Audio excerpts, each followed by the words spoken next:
কলকাতায় সংসদ সদস্য আনোয়ারুল আজিমকে পরিকল্পিতভাবে খুন করা হয়েছে বলে জানিয়েছেন স্বরাষ্ট্রমন্ত্রী আসাদুজ্জামান খান কামাল। এ ঘটনায় বাংলাদেশে ৩ জনকে আটক করা হয়েছে বলেও জানান তিনি। হত্যাকাণ্ডের সাথে আরও কেউ জড়িত আছে কিনা তা তদন্ত করে দেখা হচ্ছে। ধানমন্ডিতে তার বাসায় সাংবাদিকদের এসব কথা বলেন মন্ত্রী। তিনি বলেন, ভারতে খুন করা হলেও আনোয়ারুল আজিমকে হত্যার সঙ্গে বাংলাদেশিরাই জড়িত। এই হত্যাকাণ্ড তদন্তে ভারত সব ধরনের সহযোগিতা করছে বলেও জানান স্বরাষ্ট্রমন্ত্রী। নিশ্চয় শুনেছেন আমাদের ঝিনাইদহের এক মাননীয় সংসদ সদস্য আরো চিকিৎসার জন্য ভারতে যাওয়ার পরে আমরা 2 দিন পরে তার আর কোনো খোঁজ খবর পাইনি। উদ্বিগ্ন হয়ে তার মেয়ে আমাদেরকে খোঁজ খবর জানালে আমাদের পুলিশ এই ঘটনাটি ইন্ডিয়ান পুলিশের সঙ্গে যোগাযোগ রাখছিল। আমরা আজকে সুনিশ্চিত হয়েছে সকালবেলায় ভারতীয় পুলিশ জানিয়েছেন যে তিনি খুন হয়েছেন। তা আমরা ইতিমধ্যেই তাদের যে তথ্য ভারতীয় পুলিশ আমাদেরকে দিয়েছিলেন সেই তথ্য অনুযায়ী আমাদের পুলিশ, বাংলাদেশের পুলিশ, এদের তথ্য অনুযায়ী তাদেরকে যারা খুন করেছেন কিংবা খুনের সঙ্গে সম্পৃক্ত ছিলেন আমরা যারা সন্দেহ করছি এবং তাদের থেকে যা আমরা তথ্য পেয়েছিলাম সেই তথ্য অনুযায়ী তাদের মধ্যে থেকে আমরা 3 জন অপরাধীকে আমাদের পুলিশ ধরেছেন এবং তাদের জিজ্ঞাসাবাদ চলছে, তদন্ত চলছে।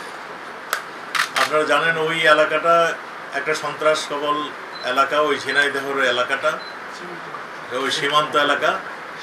আমাদের আনোয়ার সাহেব সেখানে মাননীয় সংসদ সদস্য হিসাবে তিনি দায়িত্ব এবারও নির্বাচিত হয়েছিলেন। চিকিৎসার জন্য তিনি যাওয়ার পরে এই ঘটনাটি ঘটে। আমাদের পুলিশ এটা নিয়ে তদন্ত করছেন। আমরা শীঘ্রই খুনের মোটিভটা কী ছিল আমরা আপনাদেরকে জানাতে পারব এবং ভারতীয় পুলিশ আমাদেরকে সর্ব ধরনের সহযোগিতা করছে। আমাদের কাছে যা ইনফরমেশন, আমরা আরও ইনফরমেশন যখন পাবো তখন আপনাদেরকে আরও তথ্য আমরা জানাতে পারবো। তা আমরা এইটুকু এখন জানাতে পারছি, মানে আপনাকে জানাতে চাচ্ছি, সেটা হলো তিনি খুন হয়েছেন। কলকাতার এক বাসায় তাকে পরিকল্পিতভাবে খুন করা হয়েছে এবং এই খুনের মোটিভ কারা কারা খুন করেছিলেন এই সব তথ্যই আমাদের ভারতীয় পুলিশ কাজ করছে, আমাদের পুলিশও কাজ করছে। যেখানে মানে ইন্টারন্যাশনাল ওয়েতে যতখানি প্রয়োজন সবগুলি আমরা ব্যবস্থা নিচ্ছি। 100% কপার কন্ডেন্সারে তৈরি ভিশন ফ্রিজ, তাই গুণে মানে অটুট থাকে বছরের পর বছর। এটা আমাদের কাছে যে সমস্ত তথ্য আছে তথ্যগুলো আমরা প্রকাশ করছি না। আমরা বলছি তদন্তের স্বার্থে আমরা অনেক কিছুই এখন আমরা বলবো না। তদন্ত শেষ হয়ে গেলে আপনাদেরকে সব কিছু জানাবো, কেন খুন হয়েছে, কোথায় খুন হয়েছে, কে খুন করেছে, কী ধরনের মানে অস্ত্র দিয়ে খুন হয়েছে, সবই আপনাদেরকে জানাবো। মরদেহটা এখনও আমাদের মানে হাতে আসেনি। আমরা যতটুকু খবর পাচ্ছি সেই খবর অনুযায়ী আমরা তদন্ত করছি। 2 দেশের পুলিশই তদন্ত করছে। ভারতের তো মানে পুলিশ আমাদেরকে জানিয়েছেন তিনি খুন হয়েছেন, এটা শুনেছি। আমাদের পুলিশের হেফাজতে রয়েছে, তাদের জিজ্ঞাসাবাদ হচ্ছে এবং জিজ্ঞাসাবাদ হলে আমরা তো বলছি আমরা তদন্তের স্বার্থে অনেক কিছুই এখন আমরা বলতে পারছি না। আমরা খুব পজিটিভ ওয়েতে তদন্ত চলছে এবং আমরা সুনিশ্চিত যারা এই খুনের সঙ্গে জড়িত তাদের উদ্দেশ্য কী ছিল আমরা সুনিশ্চিত সেগুলো আপনাদের প্রকাশ করতে পারবো। এর মধ্যে অনেক কিছু হয়েছে। এরা অনেকেই ভারতে গিয়েছিলেন বলেই তো আমাদের কাছে ভারতীয় কিছু তথ্য এখানে আসছে। আমরা সব কিছু মিলিয়ে ঝুলিয়ে আমরা তো বলেছি ভারতের পুলিশও আমাদেরকে সহযোগিতা করছেন এবং আমাদের পুলিশ আপনারা জানেন অত্যন্ত দক্ষ পুলিশ আমাদের।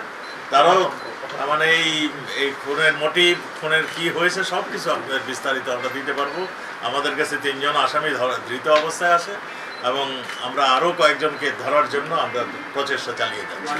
আমরা মরদেহটা এখনও মানে কোন জায়গায় আছে এখনও আমরা মানে উদ্ধার করতে পারিনি। তো আমাদের কাছে যেই সমস্ত সংবাদ আছে সেই সংবাদের ভিত্তিতে আমরা কাজ করছি। আমরা সুনিশ্চিত তাকে হত্যা করা হয়েছে না। আমাদের সঙ্গে ভারতের সঙ্গে একটা বন্ধুত্ব রয়েছে। ভারত আমাদের সব ধরনের কোঅপারেশন করছে। তিনি চিকিৎসার জন্য ভারতে গিয়েছিলেন এবং আমরা মনে করি ভারত সরকারের এখানে তাদের যে দায়িত্ব সেটা তারা করছেন। আর এখানে মানে সম্পর্কের ফাটল ধরবে এমন কোনো ঘটনা ঘটেনি, কারণ ভারতের কেউ এখানে জড়িত হন নাই। যারা হত্যা করেছেন এখন পর্যন্ত আমাদের কাছে যা ইনফরমেশন, আমাদের দেশের মানুষই এর সঙ্গে জড়িত। আপনি ট্রেস করতে পারিনি, এটা কথা ঠিক না। আমরা কিভাবে এতখানি এগিয়েছি, আমরা তো কতখানি এগিয়েছি আমরা তো এখনো জানাচ্ছি না তদন্তের সাথে। আমরা এটুকুই বলছি, আমরা উদ্ধার করব, সেই জন্যই আমরা অনেক কিছু জানাচ্ছি না।